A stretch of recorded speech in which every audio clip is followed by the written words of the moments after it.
கோவிந்தா கோவிந்தா என்கிற அந்த நாம முழக்கத்தோடு இதோ கள்ளழகர் நம்முடைய வைகை ஆற்றிலே இறங்கிய அந்த பரவச காட்சியை நாம் பார்த்து மகிழ்கிறோம். இந்த கள்ளழகர் இந்த ஆண்டு இந்த வைகையில் இறங்கிய இந்த வைபவத்தை நம் கண்ணிலும் நம் இதயத்திலும் நாம் நிறுத்தி இன்னும் ஓராண்டு காலம் அதை தேக்கி வைத்திருந்து அடுத்த ஆண்டு எப்பொழுது வருவார் எப்பொழுது வருவார் அழகர் வருவார் என்று நம்மை காக்க வைத்து இதோ கள்ளழகர் நம்மை பரவசப்படுத்தி வைகை ஆற்றிலே எழுந்தருளி இருக்கிறார். அந்த அற்புத காட்சியை இவ்வளவு நேரம் இதற்காகத்தான் காத்திருந்தோம் என்கிற அந்த பரவசத்தோடு நாம் அதை கண்டுகளித்து கொண்டே இருக்கிறோம். இந்த கோவிந்தா கோவிந்தா என்கிற அந்த நாமம் சுற்றி இருக்கக்கூடிய கோடான கோடி மக்களினுடைய அந்த திருவாயிலே இருந்து புறப்படுகிற போது அவர்களுடைய கரங்கள் தலைக்கு மேலே குவிந்து இந்த அழகரை இந்த கள்ளழகரை இன்னும் ஓராண்டுகள் கழித்து நாம் பார்க்க இருக்கிறோம் என்கிற அந்த நம்பிக்கை அவர்களிடத்திலே விழுகிறது. ஏனென்று கேட்டால் இந்த இறைவன் எல்லாம் வல்ல கருணை கடல், அந்த கருணாமூர்த்தி இன்றைக்கு நம்ம தரிசனம் செய்வதற்கு மிக அற்புதமான ஒரு காட்சியை தந்திருக்கிறார். இந்த ஓராண்டு காலம் நாம் அவரை மனதிலே நிறுத்தி இதயத்திலே அவரை நாம் பூஜித்து இன்னும் இன்னும் இன்னும் பல ஆண்டுகள் அவரை நாம் பார்த்து தரிசிக்க வேண்டும் என்று நம்முடைய எல்லாம் வல்ல இறைவனை நாம் இந்த நேரத்திலே வேண்டிக் கொள்வோம். நம்முடைய சகல துன்பங்களையும் நீக்கி மகிழ்ச்சியை அள்ளித்தரக்கூடிய கடவுளாக நம் திருமால் இருக்கிறார். அவர் எப்பொழுதும் காக்கிற கடவுள்.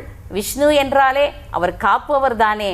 அந்த காக்கிற கடவுளை இவர்கள் கொண்டாட்டத்தோடு நம்முடைய மனங்களிலே கொண்டு வந்து நிறுத்தி இந்த கள்ளழகரை பார்த்து இந்த தரிசனம் செய்யக்கூடிய இந்த அற்புத காட்சியை நம்முடைய நியூஸ் தமிழும் ஓம் டிவியும் மிக அற்புதமாக நமக்கு ஒளிபரப்பி இருக்கிறார்கள். நம்முடைய கள்ளழகரை நாம் பார்த்து தரிசனம் செய்யக்கூடிய இந்த நேரம் இருக்கிறதே, சித்ரா பௌர்ணமி என்று சொல்லக்கூடிய அந்த நிலவு நீல வானத்திலே அதனுடைய ஒளியை தாண்டி சூரிய பகவான் தன்னுடைய செங்கதிர்களை விரிக்கிற இந்த நேரம், எனக்கு தெரிந்து நிலா எப்பொழுதும் சூரியனிடத்திலே இருந்து ஒளியை பெற்று வீசுவது கரெக்டாக நீங்கள் எப்பொழுது பார்த்தாலும் சரியாக எப்பொழுது பார்த்தாலும் நம்முடைய கள்ளழகர் இந்த இரண்டு ஒளியும் சங்கமிக்கிற நேரத்திலே தான் அவர் வைகை ஆற்றிலே அவர் இறங்கி எழுந்தருளி அருள்பாலிக்கிறார். சைவமும் வைணவமும் இதிலே கூட இணைகிறது என்று சொல்லக்கூடிய வகையிலே தான் பௌர்ணமியும் நம்முடைய சூரிய பகவானும் கலக்கிற நேரத்திலே தான் அவர் சரியாக வைகை ஆற்றிலே இறங்குகிறார் என்று சொன்னால் நாம் எவ்வளவு பரவசத்தோடு இந்த காட்சியை பார்த்து கண்டிருக்கிறோம். நம்முடைய நியூஸ் தமிழுக்கும் நம்முடைய ஓம் டிவிக்கும் நம்முடைய நெஞ்சார்ந்த நன்றிகளை நாம் இந்த நேரத்திலே சொல்லியே தீர வேண்டும். ஆன்மீக அன்பர்களே, ஒரு அருமையான திவ்யமான அந்த காட்சியை இப்பொழுது நாம் பார்க்கிறோம். அழகர் வைகை ஆற்றில் இறங்கி இப்பொழுது வந்து கொண்டிருக்கிறார். மக்கள் பெருங்கடலை தாண்டி வருவதற்கு அவர் மிகவும் ஆசைப்பட்டு மக்களோடு மக்களாக கலந்து வருவதால் அந்த இதய தாமரையில் வந்து சேர்வதற்கான அந்த நிமிடங்கள் தாண்டி போய்கொண்டே இருக்கிறது. இருந்தாலும் அழகர் சொல்லுகிறார், எந்த எல்லையை நான் அடைய வேண்டுமோ அதைவிட மக்கள் உள்ளங்களை மகிழ்வித்து வருவதுதான் எனக்கு பெரிய மகிழ்ச்சி என்று அழகர் சொல்லுகிற அந்த காட்சியை நாம் இந்த நேரத்தில் பார்க்க முடிகிறது. எங்கு பார்த்தாலும் கோவிந்தா நாமத்தினுடைய அந்த மகிமைதான் இருக்கிறது. பக்தர்கள் மகிழ்ச்சி ஆரவாரமாக இருக்கிறார்கள். நீரில் இருப்பதில் மகிழ்ச்சி அடைவன் அழகர் என்பதால் எங்கு பார்த்தாலும் நீரை பீச்சி அடிக்கக்கூடிய அந்த அருமையான காட்சியையும் நாம் இந்த நேரத்தில் பார்த்து கொண்டிருக்கிறோம். இது இன்று நேற்று அல்ல, நிறைய பேர் ஒரு 500 வருடங்களாக அழகர் ஆற்றில் இறங்கியதற்கு பிறகுதான் துருத்தியின் மூலமாக நீரை பீச்சி அடிக்கிற வழக்கம் உண்டு என்பதாக சொல்லுகிறார்கள். அப்படி இல்லை, இது 2000 ஆண்டுகளுக்கு பழமையானதாக இருக்கிறது. நம்முடைய சங்க இலக்கியங்களிலே பரிபாடல் என்ற ஒரு இலக்கியம் இருக்கிறது. அந்த இலக்கியம் சொல்லுகிறது, வைகை ஆற்றில் வெள்ளம் வருகிற பொழுது மக்கள் நீராடுவதற்காக போவார்களாம். அப்படி போகிற பொழுது துருத்திகளில் அந்த தோல் பைகளில் தண்ணீரை நிரப்பி கொண்டு போகிற அந்த பழக்கத்தை அவர்கள் பின்பற்றி இருக்கிறார்கள்.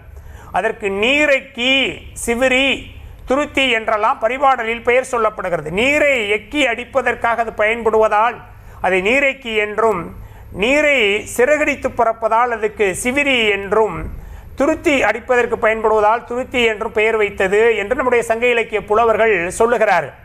அது அழகரினுடைய அந்த அருமையான வருகையின் போது நடக்கக்கூடிய விழாவோடு கலந்திருக்கிறது என்பதே நாம் தமிழர்கள் எந்த அளவிற்கு பண்பாட்டை கொண்டாடுகிறோம் என்பதற்கு அடிப்படையான காரணமாக இருக்கிறது. பழங்காலத்தில் மக்கள் நீர் விளையாட்டின் போது பயன்படுத்தப்பட்ட பொருள்கள் எல்லாம் கூட அழகரினுடைய அந்த அருமையான ஆற்றில் இறங்குற வைபவத்தோடு தொடர்புடையதாக நம்முடைய மக்கள் பின்பற்றுகிறார்கள். இருந்து என்ன தெரிகிறது, மக்கள் தாங்கள் எதெல்லாம் மகிழ்ச்சியாக இருந்தார்களோ அதையெல்லாம் அழகருக்கு செய்து மகிழ்ச்சி அடைவது இருக்கிறதே, அதுதான் பெரிய செய்தியாக நமக்கு தெரிகிறது. அழகரும் அதைத்தான் விரும்புகிறார். நான் கடவுளாக இருந்தால் கூட இன்று உங்களுடைய அழகர், நம்முடைய அழகர் என்று எல்லோரும் கொண்டாடுகிறார்கள் இல்லையா? அதனால் உங்களுடைய அழகர் நான், உங்களில் ஒருவனாக நான் வந்திருக்கிறேன், நீங்கள் எனக்கு எதை மகிழ்ச்சியோடு தருகிறீர்களோ அதை நான் ஏற்றுக்கொள்ளுகிறேன் என்று அழகர் கொண்டாடுகிறார்.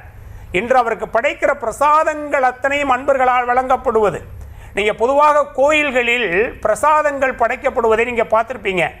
கோயில்களுடைய திருமடப் பள்ளியில் எது தயார் செய்யப்படுகிறதோ அதுதான் இறைவனுக்கு பிரசாதமாக படைக்கப்படும். ஆனால் இப்பொழுது அழகர் வைகை ஆற்றில் இறங்குகிற பொழுது 400க்கும் மேற்பட்ட திருக்கண் மடங்களில் அவர் அருட்காட்சி தருகிறார்.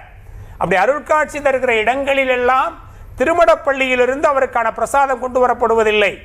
அந்த திருக்கண் மடங்களில் என்ன தயார் செய்யப்படுகிறதோ அது அத்தனையும் அழகருக்கு தரப்படுகிறது. அழகர் அதை மக்கள் தருவதாக ஏற்றுக்கொள்ளுகிறார். ஏனென்றால் நான் உங்களில் ஒருவன், நீங்கள் எனக்கு எதை தருகிறீர்களோ அதை நான் அன்போடு ஏற்றுக்கொள்ளுகிறேன் என்று இறைவன் இறங்கி வந்து மக்களோடு மக்களாக இருக்கிற அந்த அருமையான காட்சியை பார்க்கிறோம். ஒரு உயர்ந்த தலைவன் தலைமை பீடத்தில் இருந்து சிறப்பிப்பது எவ்வளவு முக்கியமானதோ அதைவிட மக்களோடு மக்களாக சாமானியனாக தானும் மகிழ்வடைந்து மக்களையும் மகிழ்ச்சி அடைய செய்கிற அந்த அருமையான செயலுக்கும் உரியவனாக இருக்க வேண்டும் என்பதைத்தான் இந்த காட்சி நமக்கு காட்டுகிறது. வைகை நதி பெருக்கெடுத்து ஓடுகிற அந்த காட்சியை நம்ம பார்க்கிறோம். புலவர்கள் சொல்லுகிறார்கள், புலவர் நாவில் பொருந்திய பூங்கொடி வையை என்னும் பொய்யா குளக்குடி என்று நம்முடைய புலவர்கள் கொண்டாடுகிறார்கள். மற்ற எல்லா நதிகளுக்கும் இருக்கிற சிறப்பை விட வைகைக்கு என்ன மிகப்பெரிய சிறப்பு, அதுதான் சங்கம் வைத்து தமிழ் வளர்த்த மதுரை. தமிழ் வளர்த்த மதுரையில் ஓடுகிற நதி வைகை நதி. அதனால தான் அது புலவர் நாவில் பொருந்திய பூங்கொடி. தமிழகத்தில் அல்ல, உலகத்தில் இருக்கிற எந்த நதிகளுக்கும் இப்படி ஒரு பெருமை வந்து வாய்க்கவே இல்லை. ரொம்ப பெரிய பெருமை அது. புலவர்களால் கொண்டாடப்பட்ட நதி.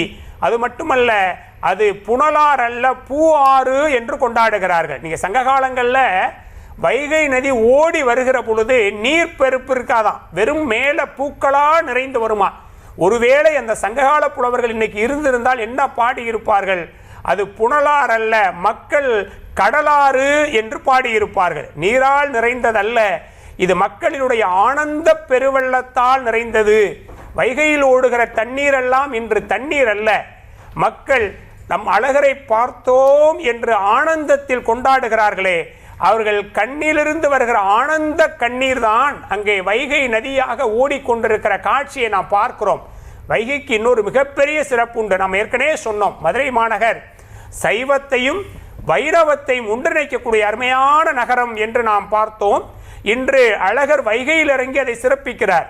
இதே வைகையில்தான் ஒரு காலத்தில் சிவபெருமான் வந்திக்கு கூலியாளாக வந்து பிட்டுக்கு மண் சுமந்து அந்த வைகையில் நீந்தி கழித்தார் என்று நாம் பார்க்கிறோம்.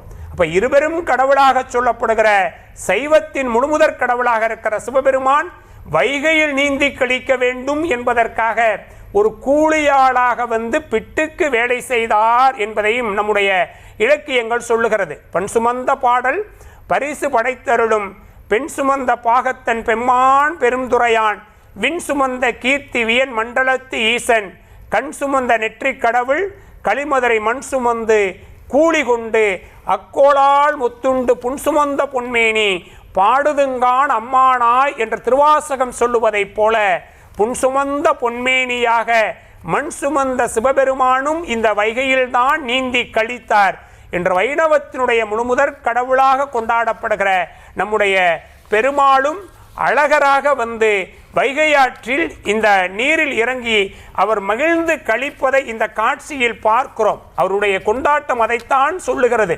ஒரு பக்கம் குதிரை அதனுடைய இயல்பு குதிப்பது என்றாலும் கூட அழகரும் மகிழ்ச்சியில் குதிக்கிறார். குதிரையின் மேல் இருக்கிற அழகரும் மகிழ்ச்சியில் குதிக்கிறார். அவரை தாங்கி இருக்கிற குதிரையும் மகிழ்ச்சியில் குதிக்கிறது. பொதுவாக நம்முடைய இயல்பு அதுதான். நாம் எதை சார்ந்திருக்கிறோமோ அதை நம்முடைய இயல்பாக மாற்றிக்கொள்வோம். அழகர் மகிழ்ச்சியில் குதிப்பதை பார்த்த குதிரையும் மகிழ்ச்சியில் குதிக்கிறது. அழகரும் குதிரையுமே மகிழ்ச்சியில் குளிக்கிறார்கள். முழுமையுமாக அந்த குளித்ததன் காரணமாக குதிக்கவும் செய்கிறார்கள். நாங்களும் வைகை நீற்றில் நீராடி நாங்களும் குதிக்கிறோம் என்ற இங்கே ஆன்மீக அன்பர்களெல்லாம் நீராடி அந்த குதிக்கிற அந்த காட்சியை நாம் பார்த்து கொண்டே இருக்கிறோம். அந்த மஞ்சள் நிற வண்ணம் திரும்ப திரும்ப நம்முடைய கண்களில் வந்து நிறைகிறது.